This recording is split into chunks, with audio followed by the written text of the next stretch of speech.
सत्यमेव जयते भारतको चिन्ह मुनि छ। विश्वास चाहिँ म गर्छु। म सोध्नेवाला छु भारतलाई, सत्यमेव जयते कि सिंह जयते? सिंहमेव जयते कि सत्यमेव जयते? हामी भन्न चाहन्छौँ नेपालमा कुनै तानाशाहको उदय हुन सक्दैन। कुनै तानाशाह अब फर्केर आउने कल्पना नगर्दा हुन्छ। कुनै तानाशाह नयाँ तानाशाह निस्किन्छु भन्ने कल्पना पनि नगर्दा हुन्छ। लिम्पियाधुरा, लिपुलेक, कालापानी सहित हाम्रो भूभाग हो।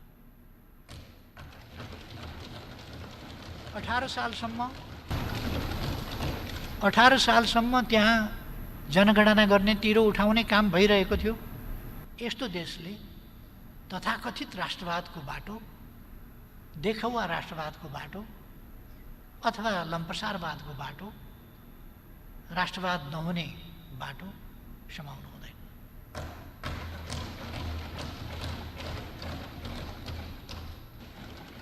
यो सरकार नेपाली जनताले बनाएको हो, नेपाली जनताबाट निर्वाचित हो। कुनै देशको आशीर्वादबाट बनेको, बन्ने, टिक्ने, अडिने, ढल्ने, ढालिने कल्पना नगरे हुन्छ। पार्लियामेन्टमा त इनफ 6 महिना 9 महिनाका हामीले इनफ देख्यौँ नि त। इनफ देखेनौँ। शक्तिका खेलहरू, समीकरणहरू, यता र उता, को कहाँ कुद्ने, कुदाकुद, दौडादौड आदि, यो सबै पार्लियामेन्टका इनफ पनि हामीले देख्यौँ। सबै कुरालाई इनफ भनेर जवाफ नेपाली जनताले गएको चुनावमा दिएको छ। सबै जुत्ता, एउटै जुत्ता सबै खुट्टामा मिल्दैन। यो च्याम्बरलिन र चर्चिलको दृष्टान्त पनि, त्यहाँको जुत्ता 1940 को जुत्ता यहाँ ल्याएर नेपालीका खुट्टामा लाउन खोज्दा धेरै अगाडि बढिसकेको परिस्थितिमा मिल्दैन। स्वास्थ्य सम्बन्धी हाम्रो नीतिको केन्द्रबिन्दु स्वस्थ नागरिक बनाउनु हो र निरोगी नेपाल हाम्रो मूल ध्येय हो। प्रतिरोधी क्षमताको विकास, निरोगी व्यक्तिहरूको निर्माण र कोरोनाको पनि अहिलेसम्म खास भन्ने हो भने प्रतिरोध र प्रतिरोधी क्षमता नै यसको उपचार हो। अरू औषधि बनेको छैन। भाइरस मर्दैन, मार्न सकिँदैन। त्यसर्थ भाइरसका विरुद्ध प्रतिरोधी क्षमताको विकास, त्यसलाई प्रवेशै गर्न नदिने, कथम कदाचित प्रवेश निरोगी मान्छेमा र बलियो इम्युन सिस्टम, प्रतिरोधी क्षमता भएको मान्छेमा प्रवेश गर्न पनि त्यसलाई कठिन हुन्छ। प्रवेश गर्यो भने पनि फैलिन कठिन हुन्छ र त्यो हटेर जानुपर्ने बाध्यता हुन्छ। त्यसकारण हामीले स्वास्थ्य क्षेत्रमा निरोगी नेपाल सँगसँगै त्यसको अर्थ हामीले निरोगी नेपाल भनेर त्यसमा मात्रै ध्यान दिने होइन, फेरि उपचारात्मक विधि, परीक्षण, आइसोलेसन आदि जति गरिराखेका छौँ ती विधिहरू र स्वास्थ्य उपचारका निम्ति आवश्यक स्वास्थ्य सहयोग, यसमा औषधि नहुने भएको हुनाले एक ढङ्गले भन्यो भने यसलाई स्वास्थ्य सहयोग नै भने मात्रै पनि पुग्छ जस्तो लाग्छ। हस्पिटलले पनि बाँच्नका लागि प्रतिरोधी क्षमता वृद्धि गर्ने वा स्वास्थ्य रहनका लागि मद्दत गर्ने, कोरोना फैलिन नपाओस् भन्ने कुरामा ध्यान दिने, अरूमा सर्न नपाओस् भन्ने कुरामा ध्यान दिने, यिनै कुराहरू हामीले पनि ध्यान दिएका छौँ। यसको नियन्त्रणपछि स्वाभाविक रूपमा स्वास्थ्य क्षेत्रमा नेपाल एक तह माथि उठेको हुनेछ। हामीलाई कोरोनाले बहुतै महँगोमा तर मूल्यवान शिक्षा दिएको छ।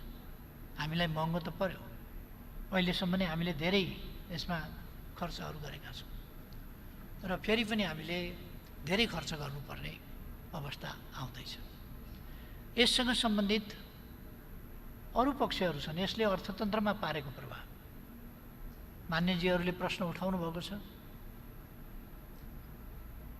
कि कोरोना छँदै छैन जस्तो, अर्थतन्त्रका कुराहरू या विकास निर्माणका कुराहरू अथवा कुनै पनि देश र समाज कुराहरू अथवा स्वास्थ्य लगायतका शिक्षा क्षेत्रका र अरू विविध क्षेत्रका कुराहरू, यी सबै कुराहरू कोरोना नै छैन कि जस्तो गरेर कोरोनामा केन्द्रित हुनुपर्ने अरू कुराहरू पनि सरकारले ल्यायो भन्ने कुरा पनि मान्यजीहरूले भन्नुभएको छ। म के स्पष्ट पार्न चाहन्छु भने कोरोना एउटा बहुतै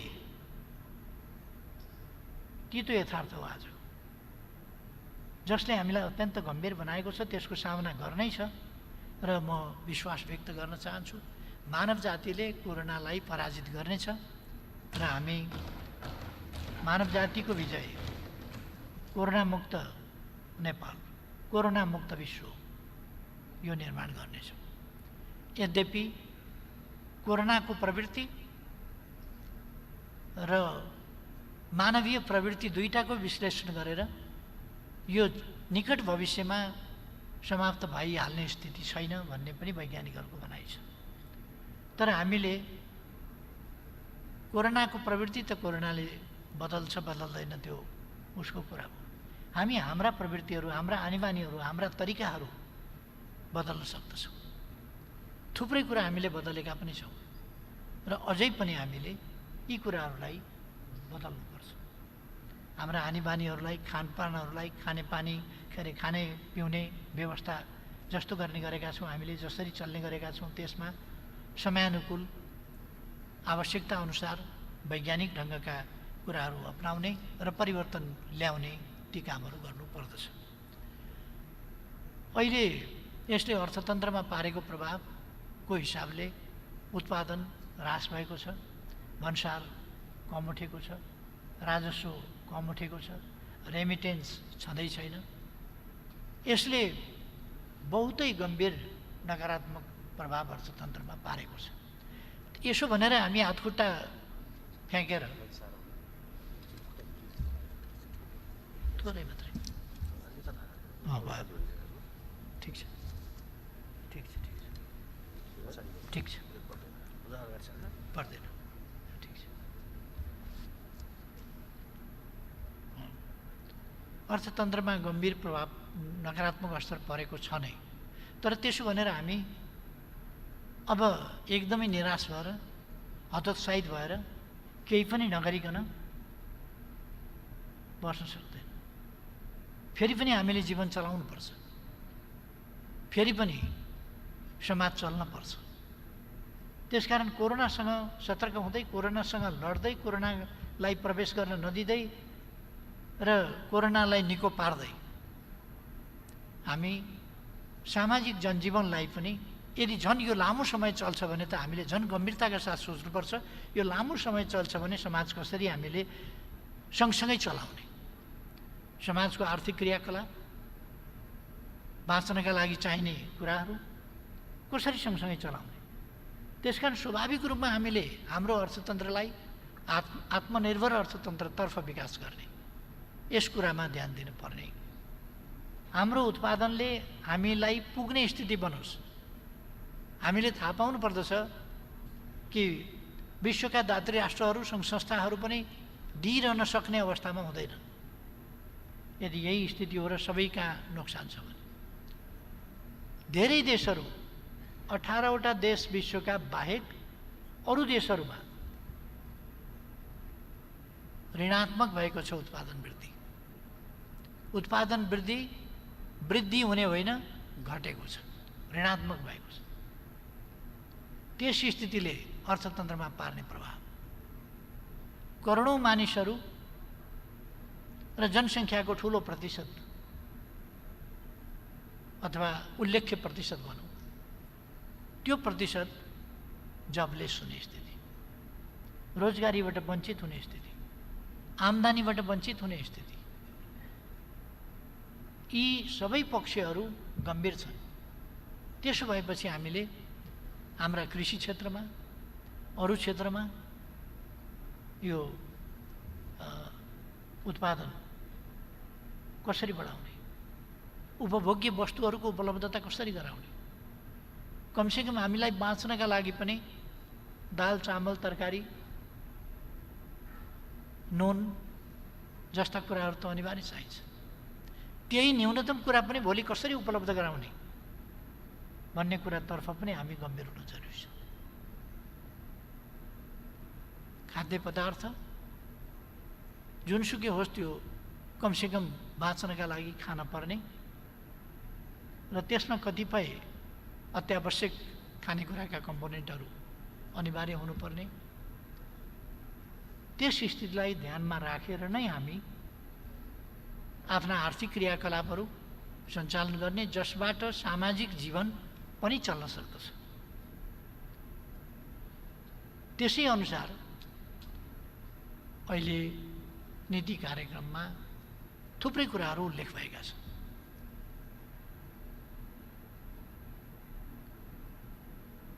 कतिपय साथीहरूले प्याकेजका कुराहरू गर्नुभएको छ। प्याकेज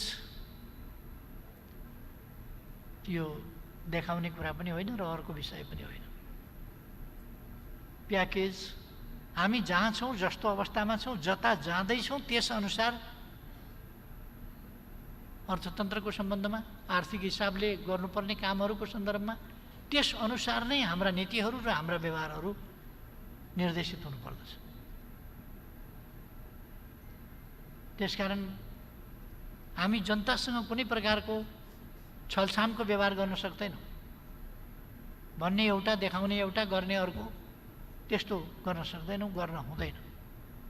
हामीले यथार्थ चित्रण जनताका सामु राख्नुपर्दछ र प्याकेज प्रस्तुत गर्दा राम्रो हिसाब किताबका साथ त्यसरी प्याकेज प्रस्तुत गर्नुपर्दछ, जो सस्टेनेबल हुन सकोस्, जो राज्यले पनि धान्न सक्ने हुन सकोस्, जो स्रोत आधारित हुन सकोस्, ती कामहरूलाई हामीले गर्नुपर्दछ। त्यसकारण हामीले भनेका छौँ, जो बेरोजगार भएका छन्, जसको आम्दानी रोजगारी गुमेको कारणले समाप्त भएको छ, त्यस्तो मानिसहरूलाई सम्भव हुन्छ भने सम्भव हुनेसम्म रोजगारीका अवसरहरू उपलब्ध गराउनुपर्छ। रोजगारीका अवसर उपलब्ध गराउने, उसको कमाईबाट आम्दानी सुनिश्चित गर्ने बाटो सबभन्दा दिगो बाटो हो, जसले समाज चलाउनका निम्ति पनि, निजको जीवन, निजको परिवार चलाउनका निम्ति पनि, देशको अर्थतन्त्रलाई कमजोर हुन नदिनका निम्ति पनि यो आवश्यक छ। त्यसकारण हामी त्यस बाटोमा नै जान खोजिरहेका छौँ। गरिबलाई, जसको केही छैन अथवा सहारा छैन अथवा कुनै देखभाल गर्ने कोही अभिभावक छैन अथवा शारीरिक रूपले अशक्त अपाङ्ग छ या सुस्त मनस्थितिको स्थितिमा छ, काम गर्न पनि सक्दैन, त्यस्तो मानिसहरूसँग हामीले श्रमको अपेक्षा गर्न सक्दैनौँ। वार्धक्यको हिसाबले श्रमको अपेक्षा गर्न सक्दैनौँ भने उहाँहरूको जिम्मा फेरि सरकारले बिना शर्त लिनुपर्ने हुन्छ। यसका निम्ति पनि सरकारले सोचेको छ। त्यसकारण म साथीहरूलाई, मान्यज्यूहरूलाई आग्रह गर्न चाहन्छु, हामी यी सबै कुराहरूको प्रबन्ध गरिरहेका छौँ र आगामी दिनमा छिटै नै हामी यस्ता प्रबन्धहरूतर्फ पनि अगाडि बढ्नेछौँ।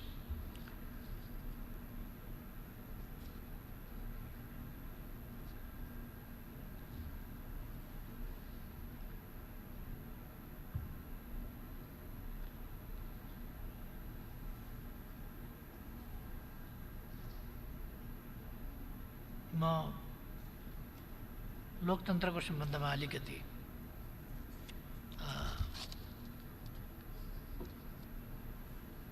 भन्न चाहन्छु। लोकतन्त्रको सम्बन्धमा चर्चा गर्दा हामीले यो 7 दशकभन्दा लामो समयदेखि सङ्घर्ष गरेर लोकतन्त्र ल्यायौँ। ती उपलब्धिहरूको निष्कर्षको रूपमा हामीले संविधान ल्यायौँ।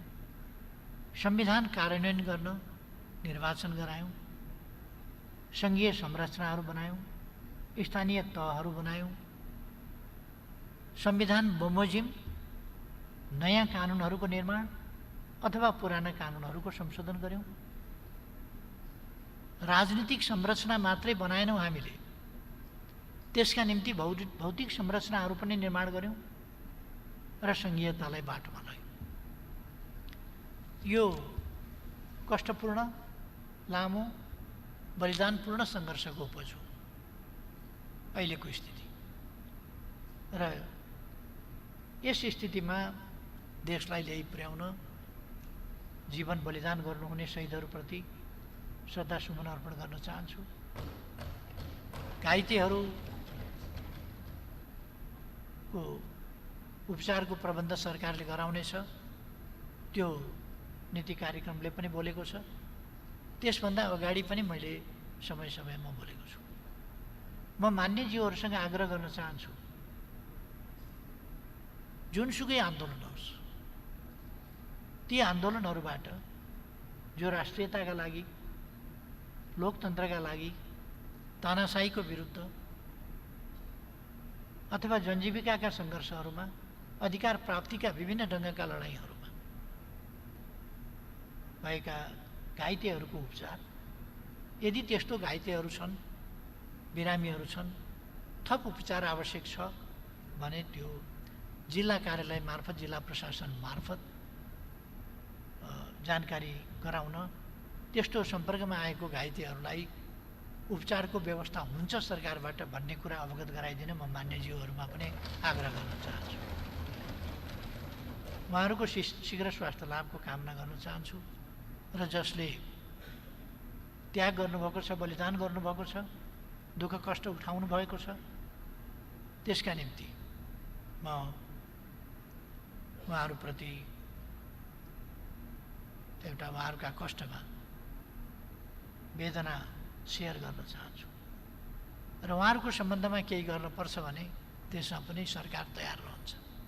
हालांकि यति बेला हामी कोरोनाका विरुद्ध लड्दैछौँ र कोरोनाका विरुद्ध सम्पूर्ण शक्ति केन्द्रित गरिरहेका छौँ, तर यसको अर्थ हामी अरू केही पनि गर्दैनौँ भन्ने होइन, अरू पनि कामहरू गर्छौँ।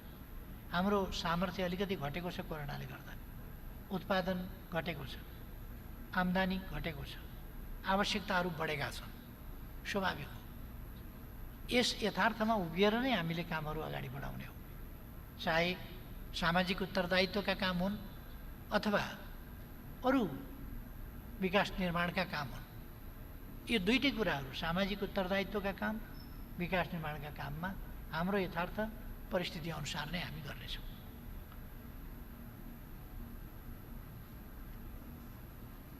कतिपय मान्यजीहरूले अलिक लोकतन्त्रको चरित्र भन्न खोजिया के पूर्ण लोकतन्त्र भनिएको छ, समाजवाद उन्मुख भनिएको छ, यो के हो बुझिएन भन्ने खालको पनि कुरा गर्न खोज्नुभएको छ।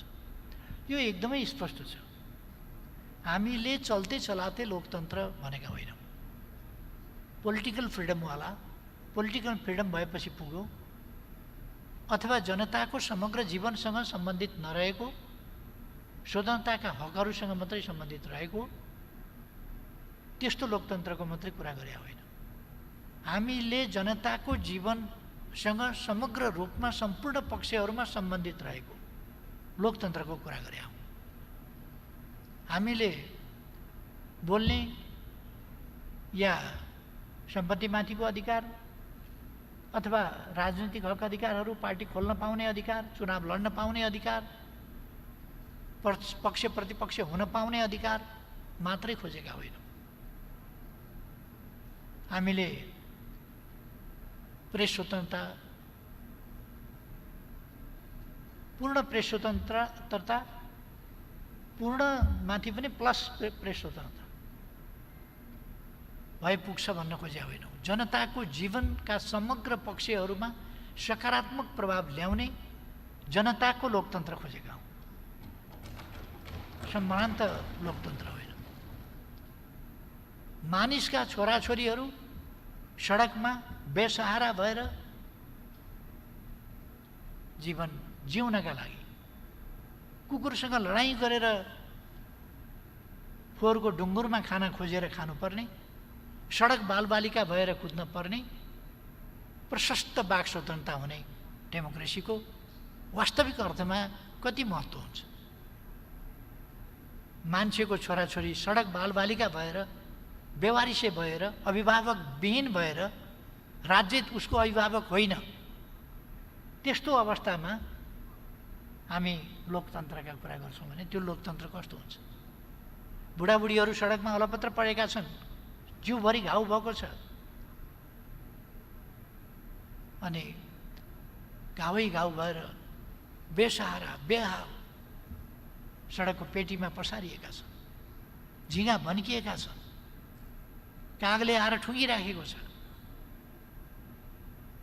हाम्रा अग्रजहरू, हाम्रा ज्येष्ठ नागरिकहरूको अवस्था त्यो छ। कोही अलिकति मानसिक सन्तुलन घुमेपछि अलपत्रसँगले सडकमा फालिएको छ। त्यस्तो अवस्थामा हामी डेमोक्रेसी भनिरहन्छौँ, मानवाधिकारका कुरा गरिरहन्छौँ।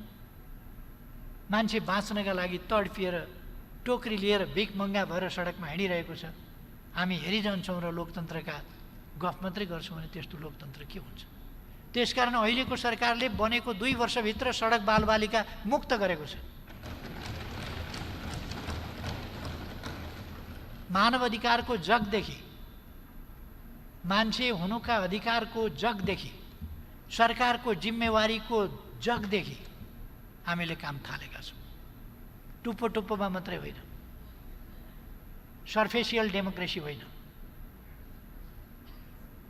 त्यसकारण हामीले भनेका हौँ परिपूर्ण डेमोक्रेसी, कम्प्रेहेन्सिभ डेमोक्रेसी, सम्पूर्ण क्षेत्र समेटेको डेमोक्रेसी, पूर्ण लोकतन्त्र हामीले भनेका हौँ। जुन लोकतन्त्रले, मैले भन्ने गरेको छु कि जुन लोकतन्त्रले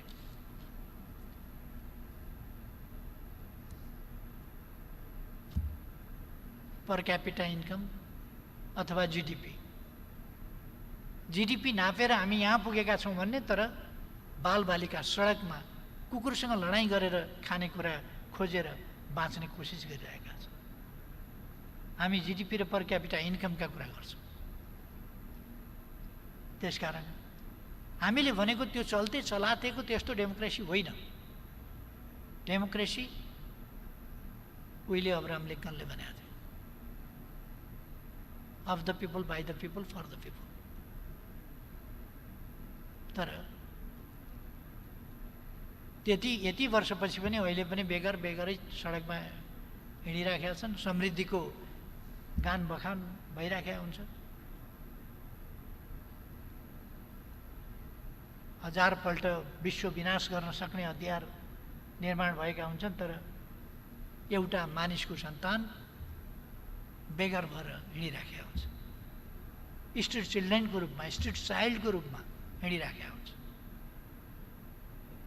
म ठान्छु त्यस्तो सरकारहरूले शरमबोध गर्नुपर्दछ। त्यसकारण यो लोकतन्त्रको परिभाषा बुझिएन। परिपूर्ण भनेको के हो भनेको यो मानव जीवनका सम्पूर्ण पक्षहरूलाई ध्यान दिने, लोक कल्याणकारी राज्यको अवधारणा अनुसार सामाजिक न्याय र समानता सहितको उपलब्धिहरूमा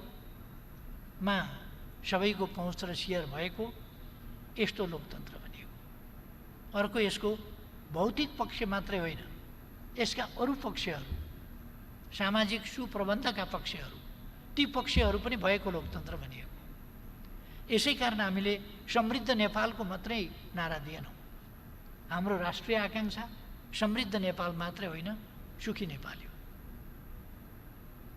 हजारौँ वर्ष अगाडि हाम्रा पूर्वजहरूले सुखी नेपाल, सुखी संसार, सुखी मानव जाति परिकल्पना गरे। सर्वे भवन्तु सुखिनः भने मान्छेको अन्तिम इच्छा, मानिसका सम्पूर्ण चेष्टाहरू, प्रयासहरू, गतिविधिहरू, क्रियाकलापहरू, यी सबैको निष्कर्ष के हो भने दे वान्ट ह्याप्पिनेस। ती सुख चाहन्छ। ह्याप्पिनेसको दुईटा अर्थ हुन्छ, एउटा खुसी, अर्को सुख। सुख दीर्घकालीन कुरा हो, खुसी अल्पकालीन कुरा हो। त्यसकारण हामीले खुसी भनेको होइन, सुखी भनेको। हाम्रो ह्याप्पिनेसको अर्थ, प्रस्परस नेपाल, ह्याप्पी नेपालीको अर्थ खुसी नेपाली भन्दा सुखी नेपाली भने हो। जो सुख चाहिँ अलिक लास्टिङ हुने कुरा हो, पर्मानेन्ट कुरा हो। खुसी भनेको अलिक तत्काल खुसी लाग्न सक्छ, तत्काल खुसी हट्न सक्छ, मान्छे खुसी हुन सक्छ, नाखुस हुन सक्छ, एकछिनमा पनि खुसी आउन सक्छ, खुसी जान सक्छ। तर सुख भनेको त्यस्तो कुरा होइन। सुख भनेको समग्र परिवेश हो। त्यसकारण हामीले भनेको डेमोक्रेसी सुख सहितको, सुखसहित भनेको लोकतान्त्रिक प्रणाली, लोकतान्त्रिक हक अधिकार, स्वतन्त्रताका हक अधिकार सहित। त्यसै गरेर अधिकार र अवसरसम्म हरेक व्यक्तिको पहुँच हुन सकोस्, हरेक मान्छे अधिकार र अवसरसम्म पुग्न सकोस्। त्यसका निम्ति सैद्धान्तिक अवसर उपलब्ध हुने, व्यवहारिक रूपमा अवसरसम्म छुन देख्न नपाइने अवस्था हुनु हुँदैन। छुन देख्न मात्रै होइन, उपभोग गर्न पाइने गरीको अवसर उपलब्ध हुनुपर्छ। सामाजिक न्याय र समानता प्राप्त हुनुपर्छ। उपलब्धिहरूमा सेयर हुनुपर्छ। र जैविक प्रवृत्तिको पहिलो कुरा हो बाँच्नु। कुनै जङ्गली जनावरलाई तपाईँले खानेकुरा दिनुभयो भने, कागलाई खानेकुरा दिनुभयो भने पहिले सुरक्षित छ कि छैन भन्ने विचार गर्छ अनि मात्रै खान्छ। किनभने सुरक्षित छैन भने भोक लागेकै भए पनि उसले खाँदैन, भाग्छ त्यहाँबाट। बाँचियो भने त पछि खाउँला भन्ने हुन्छ। त्यसकारण लाइफ इज फर्स्ट। जीवनको सुरक्षा पहिलो कुरा हो, सुरक्षित रहनु पहिलो कुरा हो भन्ने हुन्छ। यसर्थ निर्भय जीवन समाजमा बाँच्न पाउने अवस्था हुनुपर्दछ। साँचो लोकतन्त्रमा निर्भय जीवन बाँच्न पाउने, भयरहित जीवन बाँच्न पाउने, जीव धन अधिकार अवसर कतैबाट कसैले खोज्छ, आफ्नो मान सम्मान खोज्छ भन्ने खालको भय त्रास, त्यस प्रकारको कुनै भय त्रासबाट मुक्त भएको सामाजिक प्रबन्ध हुनुपर्छ। र त्यसै गरेर मानव सचेत प्राणी हो। यसकारण उसले सम्मानित जीवन बाँच्न खोज्दछ। त्यसकारण सम्मानित जीवन बाँच्न पाउनुपर्छ। यो समग्रतालाई समेटेर नै भनिएको हो समृद्ध नेपाल सुखी नेपालीको राष्ट्रिय आकांक्षा। त्यही भनिएको हो हामीले खोजेको समाजवाद उन्मुख लोकतन्त्र, समाजवादतर्फ उन्मुख। यसमा दुविधा हुनुपर्ने कारण छैन। थियो भने पनि अब नराख्न म मान्यजीहरूलाई आग्रह गर्न चाहन्छु, साथीहरूलाई आग्रह गर्न चाहन्छु। यस्तो दुविधा कुनै राखिरहनु पर्ने आवश्यकता छैन। हामी सामाजिक न्याय समानता सहितको एउटा सुन्दर, शान्त, समृद्ध, भयरहित वातावरणको सबैका अधिकार अवसरहरू उपलब्ध भएको त्यस्तो सुन्दर समाजको परिकल्पनातर्फ अगाडि जाँदैछौँ। यो एनार्किजम, स्टेटलेस राज्यको कुरा हामी गरिरहेका छैनौँ। राज्यको महत्त्व यसपल्टको कोरोनाले पनि फेरि देखाएको छ। बिचमा एकपल्ट राज्य एउटा समन्वयकारी निकाय मात्रै हो, राज्यको खास अर्थ छैन र भूमिका कमजोर गर्दै निजी क्षेत्र बढाउँदै लानुपर्छ भन्ने एक समय चल्यो पश्चिमा मुलुकहरूमा। पश्चिमा मुलुकहरूले त्यसलाई ड्राइभ गरे, तर त्यो कुरा फेल खाइसक्यो। अहिले अझ देखियो कि राज्यको अर्थ, महत्त्व। तर त्यो राज्य शासक राज्य होइन, सेवक राज्य हुनुपर्दछ। त्यो राज्य एउटा वर्ग विशेषको, बलियाको राज्य हुनु हुँदैन, सबैको राज्य हुनुपर्दछ। त्यस अनुसारको लोकतन्त्रको कुरो गरिएको, नबुझ्नु पर्ने त्यस्तो जटिलता त के छ र त्यसमा। यसमा यदि कसैको सैद्धान्तिक आग्रह फरक छ भने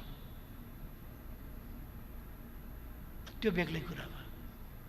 सैद्धान्तिक आग्रहले मान्न नसकिने हो भने त्यो बेग्लै कुरा हो। कोही पछि पर्न हुन्न, पछाडि परेकोलाई अगाडि ल्याउनुपर्छ। हाम्रो फोकस त्यहाँबाट सुरु हुन्छ।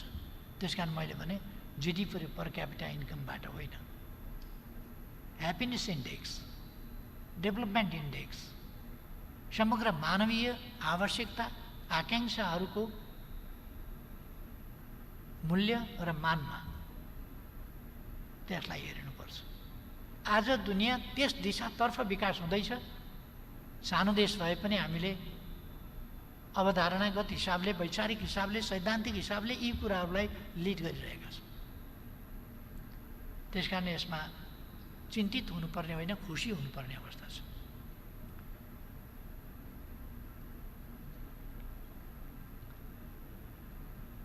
अर्को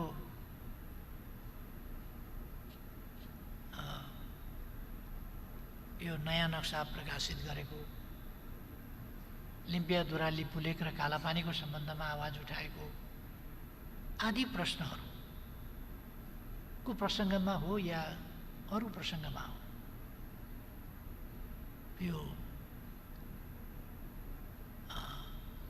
तथाकथित राष्ट्रवाद भनेर नामाकरण गरिएको, विशेषण दिइएको पनि म सुन्छु।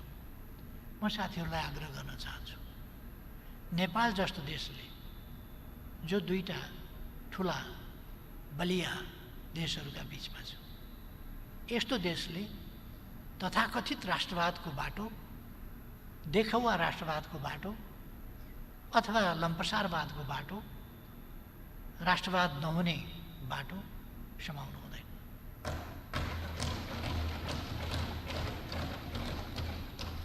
यथार्थमा भन्दाखेरि राणा शासनको समाप्तिको लगत्तै पछिदेखि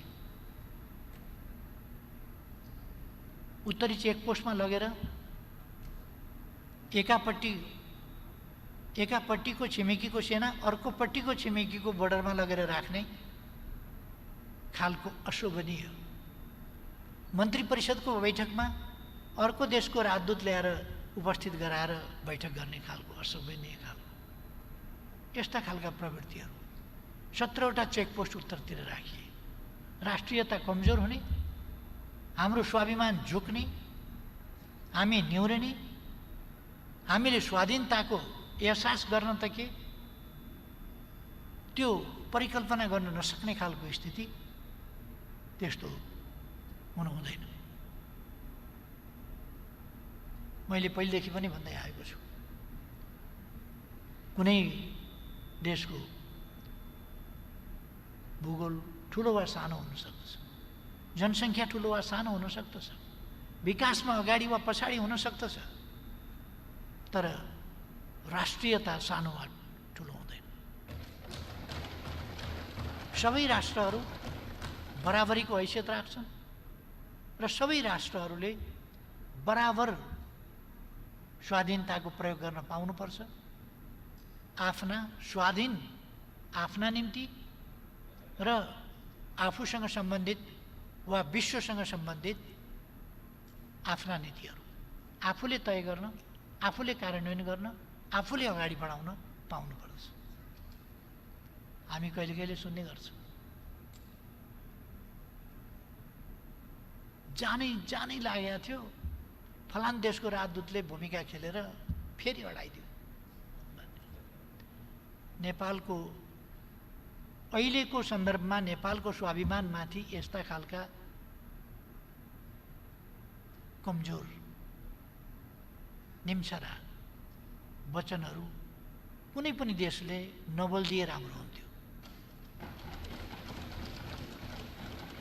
यो सरकार नेपाली जनताले बनाएको हो, नेपाली जनताबाट निर्वाचित हो, कुनै देशको आशीर्वादबाट बनेको, बन्ने, टिक्ने, अडिने, ढल्ने, ढालिने कल्पना नगरे हुन्छ।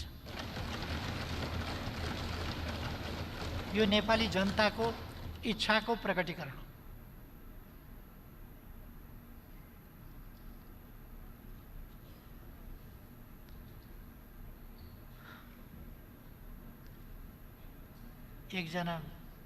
एउटा सन्दर्भ चाहिँ मैले सम्झाउनु पर्छ कि जस्तो लाग्छ।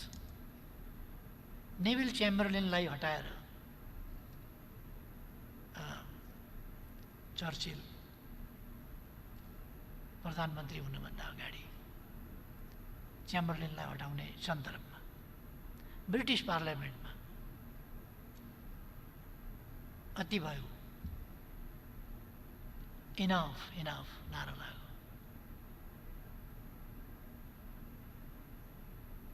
त्यसो भएपछि चेम्बरलेनले छोडिदिनुपर्छ, इनफ इनफ भनेपछि छोडिदिनुपर्छ। सायद अहिलेको सरकारलाई होला इनफ इनफ भनिराखेको छ, छोडिदिनु पर्यो भन्ने।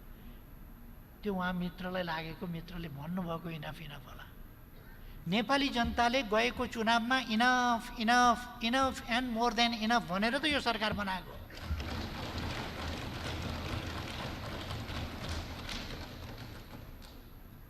त्यसकारण कुनै भ्रम नरहोस्, म आग्रह गर्न चाहन्छु। इनफ नभनिकन त बनाएको होइन नि यो। किन यो पर्मानेन्ट सरकार बनाइयो? त्यसकारण यो जनादेशबाट आएको हो। जनादेशलाई कदर गर्छु।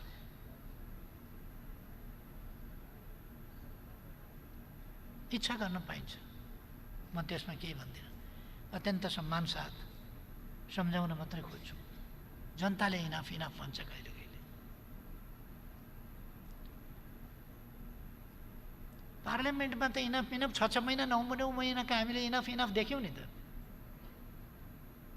Enough enough देखेनौँ? शक्तिका खेलहरू, समीकरणहरू, यता र उता, को कहाँ कहाँ कुद्ने, कुदाकुद, दौडादौड आदि, यो सबै पार्लियामेन्टका इनाफ इनाफ पनि हामीले देख्यौँ। सबै कुरालाई इनाफ इनाफ भनेर जवाफ नेपाली जनताले गएको चुनावमा दिएको छ। यो सरकार त्यसैको उपज हो। त्यसकारण यो 1940 तिरको कुरा, अर्को देशको कुरा, त्यो सबै जुत्ता, एउटै जुत्ता सबै खुट्टामा मिल्दैन।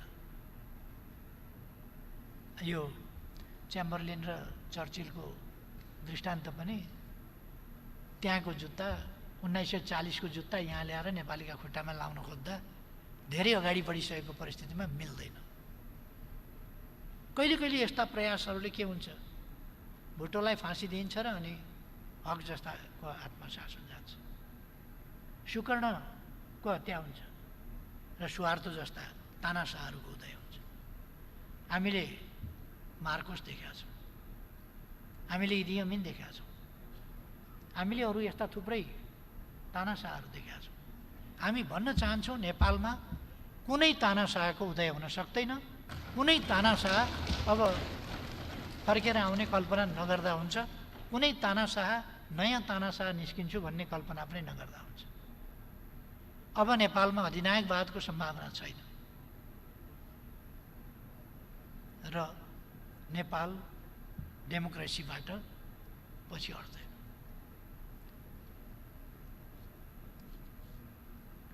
सुशासन कायम गर्ने सन्दर्भमा, भ्रष्टाचार नियन्त्रणको सन्दर्भमा, भ्रष्टाचारको कुरा गर्दाखेरि मान्छे हाँसे भन्ने कुरा पनि मैले सुने। खुसी भएर हाँसे भने कुन्नी, कसैले मजाकबाट हाँस्ने ठाउँ छैन। पहिले छानबिनै हुँदैन थियो, अहिले छानबिन भएपछि विभिन्न केसहरू गिरफ्तार गर्न थालेपछि, कारबाही गर्न थालेपछि केसहरू देखिए। केसहरू देखिएका छन्, त्यो साँचो हो।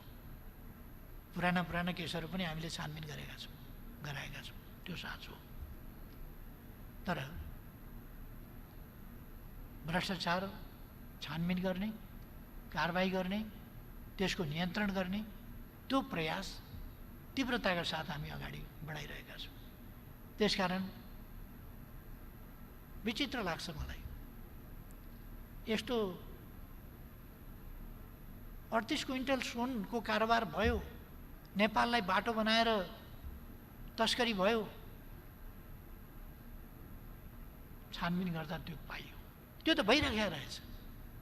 छानबिन गरेपछि मानिसहरू कारबाहीमा छन्, थुनामा छन्, गिरफ्तार भएका छन्, अदालतले केस हेरिरहेको छ। अनि सुनकाण्डको छानबिन खोइ अदालतमा मुद्दा छ, के हो छानबिन भनेको? मान्छे गिरफ्तार भएका छन्, जेलमा हालिएका छन्, जेलमा छन् मान्छेहरू, खोइ छानबिन भएको भनेको? जनता कति लाटो छ, कति मूर्ख छ भने ठान्नु भएको साथीहरूले? जनता त मूर्ख छैन त, त्यस्तो हो। जनता त बुझ्छ नि कुरा। छानबिन भएको छ, मानिसहरू जेलमा छन्, कारबाही भोगिरहेका छन्, मुद्दा अदालतमा छ।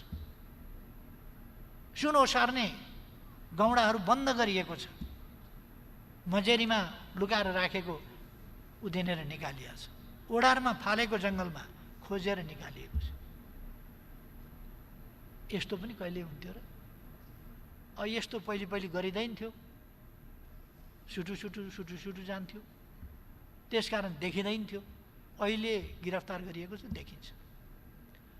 त्यसकारण म मान्यज्यूहरूलाई आग्रह गर्न चाहन्छु,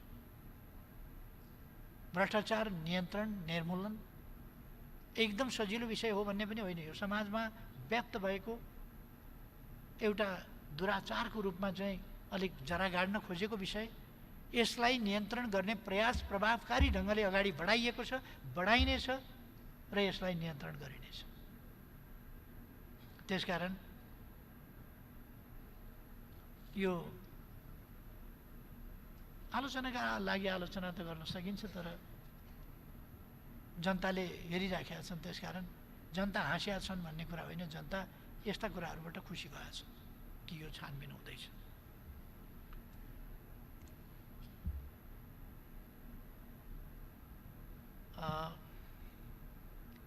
हामीले नेपालको नयाँ नक्सा मन्त्री परिषदबाट हिजो प्रकाशित गरेका छौँ। लिम्पियाधुरा, लिपुलेक, कालापानी सहित हाम्रो भूभाग हो। 18 सालसम्म त्यहाँ जनगणना गर्ने तिरो उठाउने काम भइरहेको थियो। त्यसपछि तिरो उठाउने जस्ता कामहरू जान नदिने, त्यहाँ रोक्ने खालका कामहरू भए र खास गरी 1962 सनमा त्यहाँ भारतीय सेना कालापानीमा बसेपछि त्यसभन्दा पश्चिमको भूभागतर्फ जान हामी ब्लक भयौँ, हामीलाई ब्लक गरियो र त्यस बेलाका शासकहरूले त्यस कुरालाई सहेर बसे र त्यो विषय ताजा विषयको रूपमा नभएर ओझेलमा पर्दै गयो। वर्तमान सरकारको तर्फबाट प्रधानमन्त्रीको हैसियतले म यस गरिमा महेश सदनलाई अवगत गराउन चाहन्छु। अब लिम्पियाधुरा, लिपुलेक र कालापानीको विषय ओझेल पर्न वा सेलाउन दिइने छैन। यसको निष्कर्ष निकालिन्छ। यसको यो हाम्रो भूभाग हामी फिर्ता लिएर सोच्छौँ। फिर्ता लिने अठोटका साथ नै भारतले आफ्नो भनेर नक्सा विवादास्पद भूमि भन्ने हो भने पनि त्यो विवादास्पद होइन, हाम्रो भूमि बेकारको अकुपाई गरेर विवादास्पद बनाएको छ। त्यसकारण हामीले यसमा कोही रिसाउँछ कि भनेर हामीले अर्गेल गरेको भए पो रिसाउँछ कि भन्ने ठान्नुपर्ने आवश्यकता, हामीले अर्गेलै गरेको छैन। त्यसकारण यस विषयलाई सेलाउन पनि दिँदैन र कूटनीतिक वार्ताको माध्यमबाट ठोस पहल गरिनेछ र यो भूभाग फिर्ता ल्याइनेछ। यही अठोटका साथ हामीले जसरी हामीले नीति कार्यक्रममा प्रस्तुत गरेका थियौँ, सम्बोधनमा आएको छ, हामी लिम्पियाधुरा, लिपुलेक, कालापानी क्षेत्र हाम्रो हो र त्यो फिर्ता लिन अथवा त्यसलाई प्राप्त गर्न हामी ठोस रूपमा कूटनीतिक प्रयास गर्नेछौँ र फिर्ता लिनेछौँ। तदनुसार त्यो भूभाग समेत सामेल गरेर हामी नेपालको नक्सा, नयाँ नक्सा तयार गर्नेछौँ भनेर नीति तथा कार्यक्रममा आएको थियो। यो कुनै चलाखीको हिसाबले तथाकथित राष्ट्रवाद देखाउनका लागि यो गरिएको होइन। त्यसो भन्नु पनि ठिकै हो। तथाकथित राष्ट्रवाद बोल्ने अभ्यासका प्रचलनहरू देखिआएको, भोगिआएको परिस्थितिमा त्यसो आकलन गर्नु पनि त्यति अस्वाभाविक होइन होला। तर अहिलेको सरकारको तर्फबाट म भन्न चाहन्छु, यो कुनै तमासा गरिएको होइन, यो देखावा गरिएको होइन, यो यथार्थमा फिर्ता लिनका निम्ति गरिएको हाम्रो भूभाग हो र हामी फिर्ता लिन्छौँ। नक्सा प्रकाशित पारित भएको छ हिजो, प्रकाशित आज भोलिसम्ममा होला।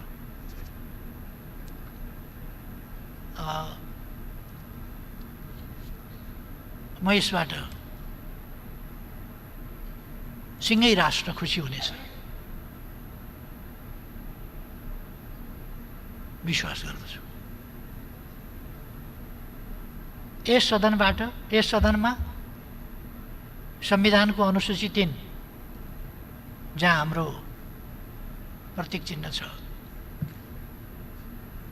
त्यो संशोधन गर्न यहाँ संविधान संशोधनको त्यो एउटा मुद्दा प्रस्तुत गरिनेछ। अरू पनि विषयहरू हुन सक्दछ। अरू विषयहरूको सम्बन्धमा हामी भोलि फेरि छलफल गर्न सक्छौँ, संविधान संशोधनका कुरा गर्न सक्छौँ। तर सबै विषयहरूभन्दा बढी महत्त्वको, तत्कालीन महत्त्वको, हाम्रो वार्तासँग सम्बन्धित, हाम्रो नक्सासँग सम्बन्धित, हाम्रो भूमि फिर्तासँग सम्बन्धित यो विषय तात्कालिक महत्त्वको र तत्कालका लागि जरुरी विषय हो। त्यसकारण यो संविधान संशोधनको प्रस्ताव यस गरिमामय सदनमा आउनेछ र मैले विश्वास लिएको छु त्यो पारित हुन्छ। यसो भइसकेपछि हाम्रो आफ्नो तर्फको तयारी दुविधा रहित ढङ्गले हाम्रो क्लियर कट बाटो यो हो भन्ने कुरा गरेर दुविधा रहित ढङ्गले हामी जाने कुरा यो पुरा हुन्छ। म ठान्छु संविधानको अनुसूची 3 नेपालको नक्सा समेत जहाँ अंकित छ त्यो संसदले पारित गरेका दिन देशमा दीपावली हुनेछ राष्ट्रियताको पक्षमा। मैले त्यो विश्वास लिएको छु।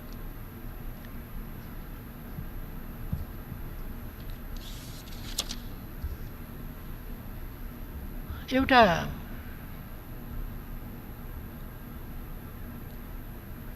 प्रश्न अलिकति केही साथीहरूले उठाउनु भएको छ। 211 नम्बर बुँदामा नीति कार्यक्रमको 211 नम्बर बुँदामा लप्सीफेदी, रातमाटे हेटौँडा र लप्सीफेदी, रातमाटे दमौली बुटवल ट्रान्समिसन लाइनको 400 केबी ट्रान्समिसन लाइनको उल्लेख छ। त्यसो भएपछि कतिले भन्नुभएको छ, टिप्पणी गर्नुभएको छ, आशंका व्यक्त गर्नुभएको छ यो पछाडिको ढोकाबाट एमसीसी ल्याउन खोजियो, जसकेलाबाट एमसीसी छिराउन खोजियो। म स्पष्ट पार्न चाहन्छु यो हाम्रो प्राविधिकहरूले, हाम्रो इन्जिनियरहरूले, हाम्रा विद्युत विज्ञहरूले लप्सीफेदी, रातमाटे हेटौँडा र लप्सीफेदी, रातमाटे दमौली र बुटवलको ट्रान्समिसन लाइन आवश्यक छ। नत्र भने हामीले विद्युत उत्पादन गर्ने तर विद्युत बहन गर्ने, त्यसलाई लिएर जाने, त्यसलाई ट्रान्सफर गर्ने माध्यम भएन भने उत्पादन गरेको बिजुली के गर्ने? त्यसकारण त्यो उत्पादन गरेको बिजुली उत्पादनै गर्न सकिँदैन, त्यो त्यत्तिकै मेसिन थानको लगाएर राख्नुपर्ने हुन्छ। हाम्रो जलस्रोतको धनी देश, हामी बेसरी विद्युत उत्पादन गर्दैछौँ र त्यसरी उत्पादन गरेको बिजुली अनि ट्रान्समिसन लाइन चाहिएन। त्यसकारण यो प्रश्न ट्रान्समिसन लाइन बनाउने भन्ने कुरा हो र ट्रान्समिसन लाइन अनिवार्य ढङ्गले बनाइन्छ। यो पछाडिको ढोकाबाट होइन, अगाडिको ढोकाबाट, जसकेलाबाट होइन, मूल बाटोबाट बनाइन्छ। एमसीसीले बनाउँछ, एमसीसीले नबनाएर अरूले बनाउँछ, त्यसले बनाउँछ, कसैले नभए हामीले बनाउँछौँ।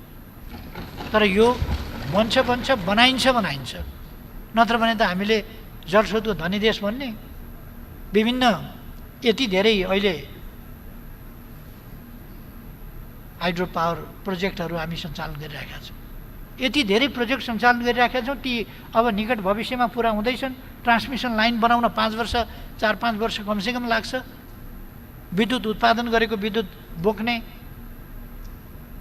त्यो माध्यम चाहिँ हामीसँग छैन। कतिवटा हाइड्रो पावर कम्पनीहरूले उत्पादन सुरु गर्न वा कन्स्ट्रक्सन सुरु गर्न यो भोलि गएर ट्रान्समिसन लाइनको अभावको कारणले हुन नसक्ने देखेर काम रोकेर बसेका छन्। लगानी गरेर उत्पादन भएर कहाँ लाने, ढोकामा बोकेर लाने कुरा भएन, केहीमा बोकेर लाने कुरा भएन। त्यसकारण त्यसका लागि चाहिने ट्रान्समिसन लाइन त्यो अनिवार्य छ, हामी बनाउँछौँ, पहिलो कुरा। दोस्रो कुरा, एमसिसी भनेको मेरो विचारमा यस गरिमामय सदनले छलफल गरेर निष्कर्ष आफूले निकाल्नु पर्यो। अघिल्लो सरकारले वार्ता गर्यो, छलफल गर्यो, एमसिसी सम्झौता गर्यो। अविच्छिन्न उत्तराधिकारको हिसाबले यस सरकारले, अघिल्लै सरकारले संसदबाट अनुमोदन गर्नुपर्ने भन्ने समेत सम्झौता गरेको हुनाले यो सरकार आएपछि यसले गरिमामय सभामुख महोदयको टेबलमा संसदको अनुमोदनका लागि प्रस्तुत गर्यो। यो एमसिसी अहिलेको सरकारले सम्झौता गरेको होइन, अघिल्लो संयुक्त सरकारले सम्झौता गरे र अविच्छिन्न उत्तराधिकारवाला हुन्छ सरकार भनेको। अघिल्लो सरकारले गरेको काम मैले गरेको होइन भनेर अलपत्र छोड्न मिल्दैन। त्यसको सम्झौताको परिपालना गरेन भने विश्वसनीयता, कूटनीतिक विश्वसनीयता, राज्यहरूका बीचमा गरेका सम्झौताको विश्वसनीयता, नीतिहरूको, निर्णयहरूको स्थिरताको, स्थायित्वको विश्वसनीयता, त्यो गम्भीर रूपमा प्रश्न उठ्छ। त्यसपछि त्यस्तो सरकारसँग, त्यस्तो देशको सरकारसँग सम्झौता कसरी गर्ने कुनै देशले? अहिलेको सरकारसँग गर्यो भने भोलिको सरकारले आएर त्यो मान्दिनँ भन्छ भने कसरी गर्ने? त्यसकारण सम्झौता गर्ने बेलामा हरेक देशको हरेक समयको सरकारले राष्ट्रिय हितको पक्षमा अत्यन्तै होशियार हुनुपर्छ, सावधान हुनुपर्छ, नत्र त्यसले अप्ठ्यारो पार्न सक्छ। त्यसका अरू छलफलका दलहरूभित्र छलफलका अथवा मान्यज्यूहरूका बिचमा छलफलका सोचका भिन्नताहरू हुन सक्छन्। त्यति बेलै प्रकट हुनुपर्थ्यो सम्झौता हुनुभन्दा अगाडि। भएन भने अहिले पनि छलफल गर्न सकिन्छ, त्यो आफ्नो ठाउँमा छ, त्यो छलफल गर्न सकिन्छ। एमसिसी पास गर्ने भए पास गर्ने, पास नगर्ने भए पास नगर्ने, त्यस गरिमामय सदनले निर्णय गर्न सक्छ। यहाँ सभामुखको टेबलमा आइसकेका छ, संसदले निर्णय गर्न सक्छ। त्यसभन्दा अगाडि दलहरूका बिचमा केही गर्नु छ, दलहरूमा छलफल गर्नु छ, दलहरूमा कुनै अरू कुराहरू छन् वा त्यस सम्झौताका कुराहरूमा अरू केही गर्नुपर्ने छन् भने ती दलहरूका कुरा भए, त्यो संसदको विषय भएन। दलहरूले गर्नु पर्यो, दलहरूले टुङ्ग्याउनु पर्यो, आपसका कुराहरू के हुन् ती छलफलमा टुङ्ग्याउनु पर्यो। पास नगर्ने भन्ने दलहरूका निष्कर्ष निस्किन्छन्, त्यसअनुसार हुइबी जारी गर्नु पर्यो, संसदीय दल मार्फत फेल गर्नु पर्यो। त्यो आफ्नो ठाउँमा छ, तर संसदको प्रपर्टीको रूपमा यहाँ आइसकेका छ, संसदले निर्णय गर्नुपर्छ त्यो। तर यहाँनेरि एमसिसी कहाँ लेखेको छ र? एमसिसी पास गर्ने नगर्ने गरिमामय संसदको कुरा हो। एमसिसी पास भए पनि नभए पनि लप्सीफेदी रातमाटे हेटौँडा, लप्सीफेदी रातमाटे दमौली र बुटोलको यो ट्रान्समिसन लाइन चाहिँ नेपाल सरकारले भोलिका लागि आज पेट काटेर भए पनि, पटुका बाँधेर भए पनि यो ट्रान्समिसन लाइन बनाउँछ। कुरा त्यो, ट्रान्समिसन लाइनै नबनाइकन हामी विद्युत कसरी अन्तर्राष्ट्रिय क्षेत्रमा व्यापार गर्ने भनिराखेका छौँ, हामी बङ्गलादेशसँग व्यापार गर्ने भनिराखेका छौँ, व्यापारका बजार खोजिराखेका छौँ विद्युतको। अनि के गर्छौँ हामी? कसरी लिएर जान्छौँ? ट्रकमा त जाँदैन बिजुली, रेलबाट, पानीजहाजबाट पनि जाँदैन, ट्रान्समिसनै लाइन चाहिन्छ। त्यस कारण हामी ट्रान्समिसन लाइन बनाउँछौँ भनेर यहाँ यो भनिएको। अब एउटा प्रश्न चाहिँ, यो पहिलेका कामहरूको यहाँ बखान गरेको, आत्मप्रशंसा गरेको भन्ने, आत्मभर्सना गर्नुपर्ने खालका राष्ट्रियताको सवालमा, लोकतन्त्रको सवालमा, विकास निर्माणको सवालमा अर्थतन्त्रको सवालमा अथवा ट्रान्जिसनल फेजलाई अगाडि बढाउने सवालमा अथवा उत्पादन वृद्धिका सवालमा, शान्ति सुव्यवस्थाका सवालमा, कुनै पनि सवालमा अहिलेको सरकारले आत्मभर्सना गर्नुपर्ने, यो गल्ती गरेको छ भन्ने खालका त्यस्ता कामहरू गरेको छैन। सोचेर विचार गरेर आजको समयअनुसार देशलाई कसरी अगाडि बढाउने भनेर सोचेर काम गर्ने, काम गरिसकेपछि ज्या आइ भन्न नपरोस्, यस्तो गल्ती भएछ भन्न नपरोस्। त्यसकै कारण हामीले सकेसम्म तीव्रता दिन खोजेका छौँ काममा, सकेसम्म तीव्रता ल्याउन खोजेका छौँ काममा। अहिले कोरोना भाइरसले गर्दा अलिकति व्यवधान भयो, त्यो ठिकै हो, तर यस व्यवधानलाई पनि हामीले पार गर्नै पर्छ, पार गरिनेछ र देशलाई फेरि पनि अगाडि बढाउनेछ। मानव जाति अनेक अप्ठ्यारा समयहरू पार गरेर आयो, अनेक कालखण्डहरू पार गरेर आयो। मानव जातिका कतिपय सेक्सनहरू लोप भएर गए, कतिपय सेक्सनहरू अगाडि आफ्नो अस्तित्व जोगाएर अगाडि बढे। आजको विज्ञान प्रविधिको युगमा कोरोनाले मानव जातिलाई समाप्त पार्न सक्दैन, कोरोनालाई मानव जातिले समाप्त पार्नेछ, यसमाथि विजय हासिल गर्नेछ र हामी अगाडि बढ्नेछौँ। त्यसअनुसार अलिकति कुराहरू आएका छन्। यो सरकार स्थायी सरकार हो, त्यसकारण यस सरकारले त 5 वर्षका 10 वर्षका भिजन ल्याएर, योजना ल्याएर धौवादी फलाम कारखाना 1-2 वर्ष 3 वर्ष सुरु हुन लाग्छ। किन गर्ने त्यस्ता काम? त्यो त अर्को सरकारको समयमा त्यसबाट प्राप्त हुने हो लाभ, त्यसबाट आर्जन हुने धन त अर्को सरकारका समयमा हुने हो। किन गर्ने? 10 वर्ष लाग्ने विद्युत आयोजना अहिले किन सुरु गर्ने? त्यो त 10 वर्ष पछिको सरकारले पाउँछ। यस प्रकारको बुद्धिवाला अहिलेको सरकार होइन। यो सरकार विक्रम सम्वत 2000 मा यस देशलाई यहाँ पुर्याइनेछ, पछि आउनेले पनि त्यो बाटो समातुन्, त्यो बाटो हिँडुन्। त्यस हिसाबले त्यो लक्ष्य, त्यो गन्तव्य निश्चित निर्धारित गरेर हिँडुन् भनेर नै यस सरकारले त्यस्ता पनि कुराहरू दिएको छ, भिजनहरू पनि दिएको छ। कोरोना नै छैन जस्तो, केही नै भएको छैन जस्तो, लामो समयका पछिका पनि कुरा गरेका छ, भविष्यका कुरा गरेका छ। अनि के महाप्रलयको कल्पना गर्ने? अब मानव जाति रहँदैन, किन केही गर्नु पर्यो, बाटा किन बनाउनु पर्यो, के किन गर्नु पर्यो भन्ने हो र? हामी आशावादी हुनुपर्दछ, हामीमा गर्न सक्छौँ भन्ने आत्मविश्वास हुनुपर्दछ। हामी गर्न सक्छौँ, हाम्रै समयमा गर्न सक्छौँ। केही वर्षभित्रको कुरा हो, कोरोना नियन्त्रण गर्छौँ छोटो समयमा र त्यसपछि हामी विकास निर्माणका कामलाई अगाडि बढाउँछौँ। नेपाल एउटा विकसित राष्ट्र हुनेछ, एउटा सुखसहितको समृद्ध राष्ट्र हुनेछ, सामाजिक न्याय र समानता सहितको समृद्ध राष्ट्र हुनेछ नेपाल। हामीले भन्न खोजेका थियौँ चौतर्फी हामी विकास गर्नेछौँ। मनोबल भनेको कस्तो हुन्छ? 12औं सागमा 3वटा स्वर्ण पदक आएको थिए। मनोबल कस्तो हुन्छ?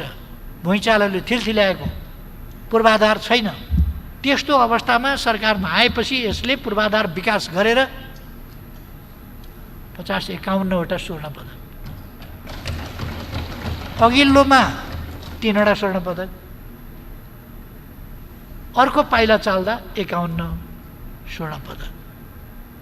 कस्तो हुन्छ मनोबल, कस्तो हुन्छ उत्साह? त्यही उच्च मनोबल, आत्मविश्वास।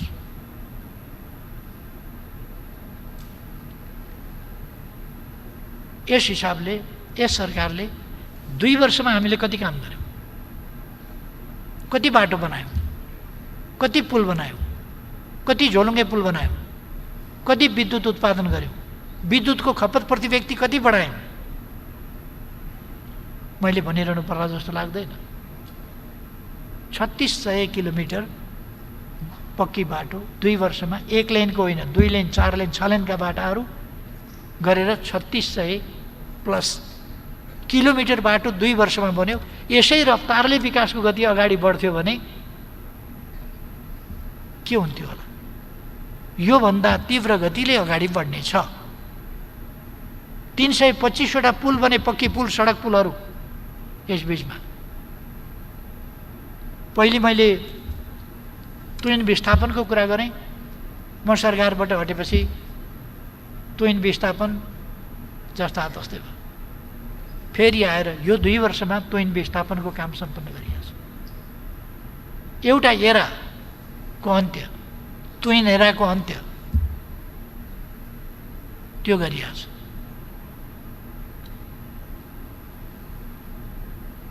मेरो आग्रह छ कामको प्रतिस्पर्धा गरौँ, काममा प्रतिस्पर्धा गरौँ।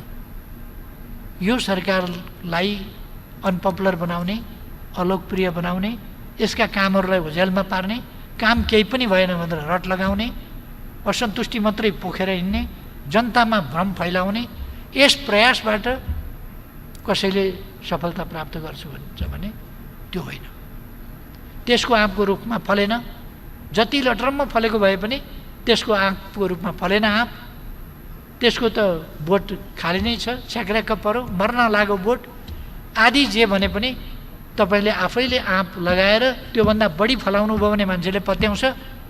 आँप फलेन भनेर क्रिटिसाइज गरे भरमा आँप पनि अलिकति चुचो चुचो बाङ्गो बाङ्गो परेको छ, गतिलो छैन भनेर आलोचना गरेका भरमा जनताले पत्याउँछ र अनि आकर्षित आफूतिर हुन्छ भन्ने त्यस्तो भ्रम चाहिँ हामी कसैले पनि नपालौँ भन्ने मेरो आग्रह छ। हामी काममा स्वस्थ प्रतिस्पर्धा गरौँ, राजनीतिमा त्यो प्रतिस्पर्धा मुनासिबै हुन्छ। अब मैले योभन्दा धेरै केही भनिरहनु पर्ला जस्तो लाग्दैन। यो अल्प अवधिको नभएर यो सरकार पछिको कुरा नगरौँ, हाललाई 5 वर्षका लाग्यो। अब पछिको कुराको त भनेर अहिलेदेखि मान्छे झस्काउने छस्काउने किन पार्ने, त्यो नगरौँ। अहिलेका लागि यो सरकार 5 वर्षको हो। यसले 5 वर्षको अगाडिदेखि पछाडिसम्मका योजना हामीले सुरुमा के भनेका थियौँ, सुरुमा के भन्यौँ, अहिलेसम्म कति गऱ्यौँ, पहिलो वर्ष कति गऱ्यौँ, दोस्रो वर्ष कति गऱ्यौँ, यस वर्ष के गर्न सोचेका थियौँ। कोरोनाले अलिकति डिस्टर्ब गर्यो। यो हामीलाई मात्रै होइन, विश्वलाई नै तहस बनाइराखेको छ। त्यसकारण यस सरकारको नै कमी भन्ने ठान्नुभयो भने दुनियाँको मानचित्र हेरेर दुनियाँसँग कम्पेयर गर्दाखेरि अहिलेसम्म, यद्यपि कोरोना छोएको हुनाले कोरोनाले मरेको भन्ने परेको छ, तर त्यो विश्व स्वास्थ्य सङ्गठनको परिभाषा अनुसार हो। त्यसर्थ म भन्न चाहन्छु अवस्था वास्तवमा त्यस्तो होइन। नेपालले बेटर पर्फर्मेन्स गरेको छ कोरोना नियन्त्रणको सम्बन्धमा। हाम्रो जस्तो भूगोल छ, जस्तो खुला सिमाना छ, जसरी मान्छेहरू लुकीछिपी पनि आउन सक्ने अवस्था छ, कुनै रेस्ट्रिक्सनको स्थिति छैन। त यो फैलिसकेपछि हामी सचेत भएर के गर्ने, फैलिन भन्दा सचेत हुनुपर्ने अगाडि हो। अब एउटा कुरा चाहिँ म भन्न चाहन्छु, यो नक्सा हामीले जुन नयाँ छापेका छौँ अथवा संविधानमा जुन परिवर्तन गर्दैछौँ, त्यस कुराले थुप्रै कुरा पाठ्य पुस्तकहरूमा परिवर्तन ल्याउनेछ। त्यसले हाम्रा लोगोहरूमा, अरू कुराहरूमा, थुप्रै कुराहरूमा परिवर्तन ल्याउँछ।